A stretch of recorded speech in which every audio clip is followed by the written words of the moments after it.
My brothers and sisters, may the Lord be with you. A reading from the Holy Gospel according to John. Standing by the cross of Jesus were his mother and his mother's sister Mary, the wife of Clopas, and Mary Magdalene. When Jesus saw his mother and the disciple there whom he loved, he said to his mother, "Woman, behold your son." Then he said to the disciple, "Behold your mother." And from that hour the disciple took her into his home. The Gospel of the Lord.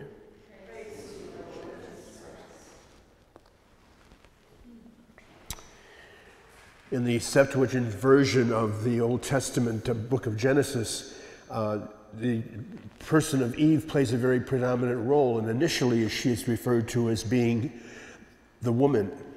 And after the fall and they end up being dismissed from the Garden of Paradise, Adam turns and says, "You are the mother of all living beings."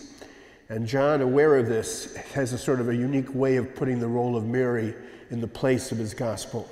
He never refers to her by the name of Mary. He always calls her just the mother of Jesus, and 2 times Jesus himself specifically calls her woman. And what John is doing is suggesting that she is the new Eve. And what was lost by reason of the disobedience of Adam and Eve in the Old Testament is all of a sudden won back again by the obedience of Jesus.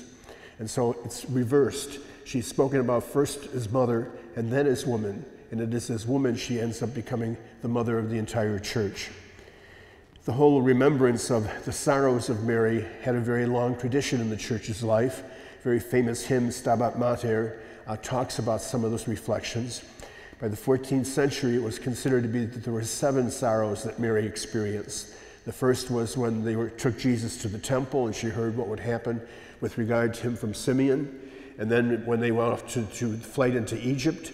And then in turn when she meets him on the road to Calvary.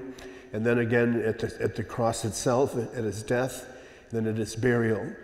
And in each of these instances, these sorrows were sort of a way for her to experience the same kind of quote-unquote martyrdom that is spoken about that Jesus underwent. Mary is for us the first of all creation, the new Eve. She is also the first among us to give us the example and witness as to how to live our lives. And even though we may not experience all the sorrows that she had experienced, we are called as well for those moments in our lives where we do sense some sorrow to put into a context of faith rather than allow it to destroy us.